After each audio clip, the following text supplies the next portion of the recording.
It's officially official, folks. The NBA regular season has concluded for the Miami Heat, and after back-to-back wins against the Toronto Raptors to finish the year 46-36, that is only good enough to net the Heat the 8th seed in the Eastern Conference, which sets up a play-in matchup with the Philadelphia 76ers for the right to play the New York Knicks in the first round of the NBA playoffs. This play-in game will take place on Wednesday evening, and if you look at the early matchup, well, the Heat are also an already underdog. Sixers are favored by 5 points. This game will tip off on Wednesday, 7 p.m. Eastern Time. Over-under at 209.5. Usually the 7-8 play-in games are on Tuesday, but this game is happening on Wednesday because the Philadelphia Flyers are playing at Wells Fargo on Tuesday. So the West play-in, 7, 8, 9, 10 is Tuesday. East is on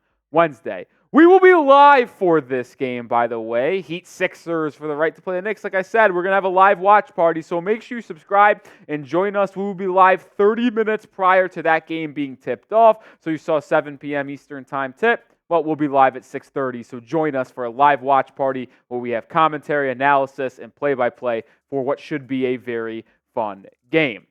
All right, let's get back to it, and let's talk about this game with the Sixers because the two teams split their season series 2-2, and the Heat should be hosting this game, but if we're going to be honest, the Heat should just not even be in the play-in altogether. If you go back just a week and a half to last Thursday when Miami hosted the Sixers with Joel Embiid and Tyrese Maxi, they held a 8 to 9 point lead in that fourth quarter before going scoreless for a 5 to 6 minute stretch in the final period. If you were able to win that game and not choke it, which the Heat did, the Heat would have finished with obviously a better record, which would have been one more game, which would have netted them a top 6 record in the Eastern Conference and not had to be in the play-in, but it would have at least had them host and had the tiebreaker over Philadelphia. The way things stand, they had one game back. And this is where things stand after the regular season has ended for Detroit, or for the East. And I do want to make note, there's one team on this list that has not played a full 82 games yet.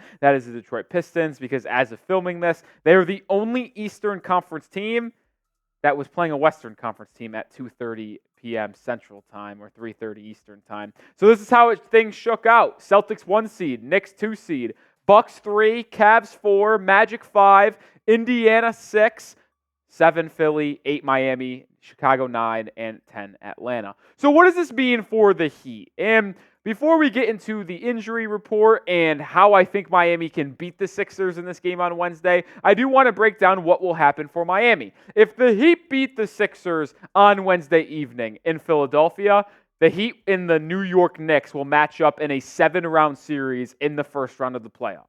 If the Heat lose the game against the Sixers, they will play the winner of the Atlanta Hawks and Chicago Bulls on Friday. Well, whoever they play, if the Heat win that game, they will be matching up with the Boston Celtics in the first round of the Eastern Conference playoffs. And if the Heat happen to lose both games in the play-in to Philadelphia and the winner of Atlanta or Chicago, well, the season is over and Miami will be actually picking in the lottery. How about that? It's going to be an intriguing situation. And I got to be honest, I'm torn on what I want. I tweeted it out, so if you haven't already followed me on Twitter, just think about this. Like, if the Heat win, they play the Knicks, who are a very tough matchup. And I think the Heat can win that, and I would have them more likely to beat New York than they would be to beat Boston in a 7-round series. But you'd also have to play a better team potentially in the second round, whether it be the Milwaukee Bucks or Indiana Pacers. Now, if you are the 8th seed, yes, you play the best team in the East in the Boston Celtics, but if you had any aspirations on making it to the NBA Finals this season, you knew that you were going to have to go through Boston anyway. So you get them early to where you are fully healthy. You are not beat down by another opponent potentially. And then if you were to upset Boston somehow as the 8th seed, you would get to play the winner of Orlando and Cleveland in round 2, who would be a very favorable matchup. So I'm not saying to lose on purpose to the Sixers on Wednesday. I'm just telling you this. Each path, either they beat Philly and play New York in the first round, or if you beat or if you lose and get the 8 seed and you play Boston in the first round. Each path is incredibly difficult for Miami to make the NBA Finals for a second straight year, but there are pros and cons to each. You either play Boston early and get them out of the way and have a more favorable matchup in the second round, or you play the Knicks and you have a more favorable path to the Eastern Conference Finals because you avoid Boston until that final matchup in the East. Before we talk about the injury report and my keys to victory, who you got in this game? Do you think Miami pulls off the win on the road as 5-point underdogs? Type MIA. If you think the Sixers beat Miami at home, type the PHI. All right, let's talk about the injury reports real quick for both squads because the Heat's 3 big guys are banged up. Terry Rozier has a neck injury. He missed the final 3 games of the season, the last 4 games of the year. He played against the Pacers on Sunday a week ago, and then he did not play on Tuesday against the Hawks, Wednesday against the Mavs, or both games against the Raptors. He was a game-time decision for both games against Toronto, but they knew they were going to easily beat the Raptors, so they held him out to get him fully healthy. I expect Terry Rozier to be fully ready to go for the game on Wednesday. It will just be intriguing to see who starts, because are they taking Hero out of the starting lineup, or are they going to roll with Terry? Duncan Robinson was questionable for Sunday's game against the Raptors. I think it was a smart decision to hold him out and let him rest up for another couple of days before Wednesday's game against Philadelphia. I expect D-Rob to be back and ready to go on Wednesday against the Sixers. And now this one's the most intriguing one. Kevin Love had a left arm contusion. He left the first half of the game on Sunday against the Raptors, did not return. Coach Eric Spoelstra said in the postgame it was a stinger. The Heat absolutely need Kevin Love to make a run in this postseason because Thomas Bryant can't cut it as the backup center. Love provides very nice things for Miami, and even though I only expect him to play 10-12 minutes in the postseason and he's playing games, they need K-Love out there for those 10-12 minutes rather than Thomas Bryant. Hopefully the arm contusion will be healed and he will be ready to go. We'll update you in the leading days up to that game on Wednesday. The initial 76ers injury report. Joel Embiid did not play on Sunday with a knee. I think it was just a rest thing to make sure he was all right. They didn't need him as they blew out the Brooklyn Nets. I expect Embiid to be fully healthy and ready to go. DeAnthony Melton's a different story. He has like a back injury, and I was talking with our Sixers guy here at Chat Sports, Chase Sr. and Jake Chipper, and they were telling me that it kind of felt like a rest day for DeAnthony Melton, but then Nick Nurse came out and said that Melton's injury is actually a little bit concerning. So I think it is very unclear if DeAnthony Melton, someone who comes off the bench for Philadelphia and is a very good role player, he might not be actually ready to go. Robert Covington has been out for a very long time. I don't expect him to play. KJ Martin has a toe injury. Got to be honest, I don't really care if KJ Martin plays or doesn't play. I would be very shocked if he had a role if he was in that rotation for Philadelphia in this game. My keys to victory coming up in just a second, but we are sponsored by PrizePicks, the #1 daily fantasy sports app in North America. And as the playoffs and play-in gets underway, that's when the action heats up on the hardwood. Get started today with PrizePicks by downloading the app and using code CLNS for a first deposit match up to $100. It's so easy to play. You just pick 2 or more player stat projections, pick more or less. It's that easy. I had an entry on Sunday's game against the Raptors that included Damian Lillard against the Magic. The Bucks sold, which didn't allow us to play Orlando in the first play-in game, and it's Philadelphia instead. F Damian Lillard. Thank God that he didn't trade for him because he stinks. Caleb Martin, I took the less than on his threes. He went more than. I made the right pick with Butler, less than 19.5. But even though I lost, I still got a first deposit match up to $100 because I use code CLNS at prizepicks.com/CLNS. You can too. It will be in the description and comments of today's video. You can also play alongside some of your favorite PrizePicks creators, Meek Mill, Sugar Sean O'Malley. They each play PrizePicks on a daily basis. When their picks go up on the app, you can just go to the community tab and click the promos community tab, and then there you go. You will have their thing. So get started today with prizepicks.com/CLNS. Pick more, pick less. It's that easy. All right, keys to victory for Miami. And the first one is the most self-explanatory one, and I think I'll have this for every key to victory when it comes to the Heat's postseason run. Your duo has to be better than their duo. Jimmy and Bam have to be the better duo in opposition to Tyrese Maxi and Joel Embiid. And in that big game against the Sixers this last Thursday, That was not the case. Maxi and Embiid combined for damn near 60 points. I think they did combine for 60-plus points. Bam and Jimmy didn't even eclipse 30 points as a duo. You're going to need Jimmy and Bam to both reach 20 points in this game, be efficient, get to the free throw line. And do they have to outscore Joel Embiid and Tyrese Maxi as a duo? No, because the fact of the matter is those two duos in Sixer land are a much better scoring duo. But you have to be at least in the same ballpark and then let those two, Bam and Jimmy, be so much more impactful on the defensive end, because Bam is a better defender than Joel Embiid. Jimmy's a better defender than Maxi. So, yes, they will have the offensive advantage in this duo matchup, but Bam and Jimmy are just the better two-way players when you look at these two guys. So, you have to have the duo that plays better both on the offensive end and the defensive end. And when you looked at what Bam did against Joel Embiid and the Sixers last Thursday, I'm looking at specifically Adebayo here. Butler, I think, is going to become engaged, but Bam, that 1-for-9 crap that you did last Thursday, that can't happen again. Sure, Embiid's a decent shot blocker. Play aggressive. Get him in foul trouble. Go to the rim. Don't be afraid of Joel Embiid, Bam. Come on. I need you to step up in this game on Wednesday.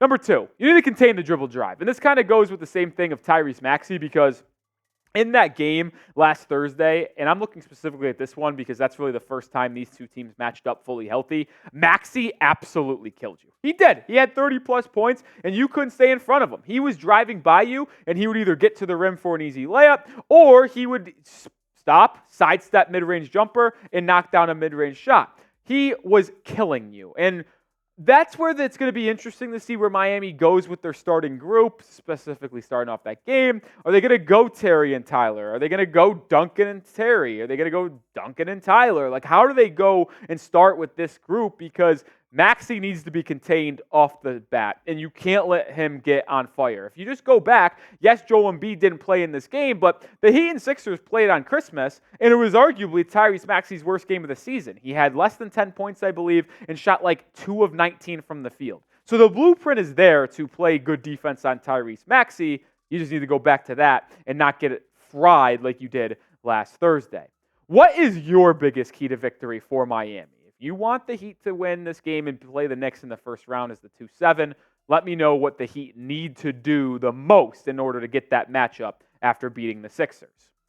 I think this one's one that is very important as well, is you need to stay out of foul trouble. And this is, once again, looking specifically at Bam Adebayo. I hate to put so much pressure on Bam, but he really is the engine for this team. And I think he needs to give you 40-plus. That is not points, that is minutes. There's obviously 48 minutes in a game, and if you want to win, I only think you could sit down Bam for 8 minutes. Now, maybe you don't play him a full 40 minutes and only mirror his minutes with Joel Embiid's minutes. I'm completely fine with that, but Adebayo needs to be available for Miami and not have to take a rest on the bench or a seat next to Eric Spoelstra early in this game because he got in the foul trouble by reaching an Embiid. Embiid is very crafty at earning trips to the charity stripe. When he plays in his games, which is about 36-39 this year, he's averaging 11.6 free throw attempts a contest. That is going to be something Miami needs to be very wary of, not letting Embiid get to the free throw line, because he does average 11.6 free throws a night. And if you look at Tyrese Maxi as well, he averages 5.4 free throws a game. So those two are the guys that get to the line the most for Philly, which makes sense. They're the two best scorers, but you can't get those ticky-tack fouls. And the thing that's going to be most fascinating to me is how Eric Spoelstra defends Tyrese Maxi. Yeah, Bam's going to be on Embiid. He's got to stay out of foul trouble. But if you're going a quick side tangent here of how they defend Maxi, will it be Haywood Highsmith? Will it be Caleb Martin? Will it be one of Terry or Tyler? Doubt it would be the latter there. It'll be fascinating to see how Eric Spoelstra wants to line up in this matchup. Final one that I want to talk about for Heat key to victory. There's got to be no drought in the fourth quarter for the Heat.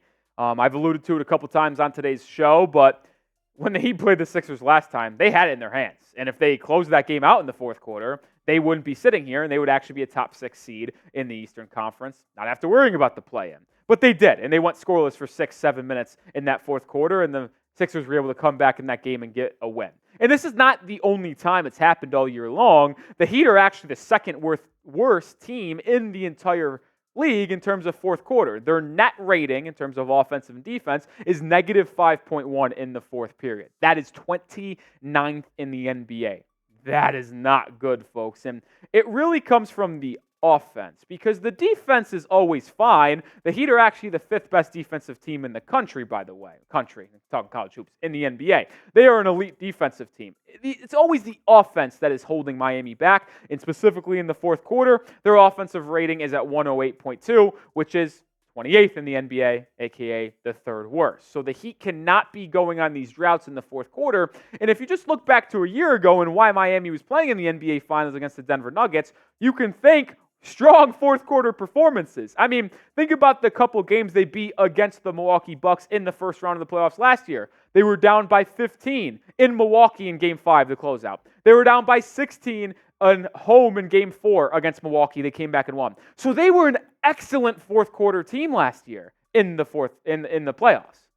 If you want to make another run and beat Philadelphia, you're going to have more strong and special fourth quarter performances from the entire team, and specifically Jimmy Butler. Which brings me to my closing argument on today's show. Jimmy Butler, it is your time.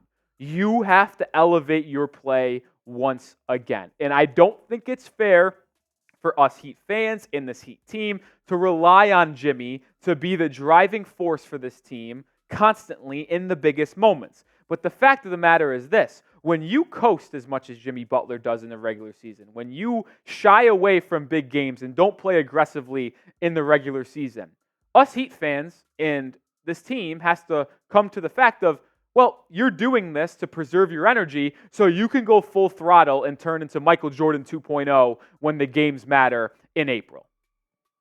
It's just the way we have to tell ourselves that, and way to justify the fact that he makes $45-50 million a year, because his regular season performances don't equal the money he gets paid, but his playoff performances do.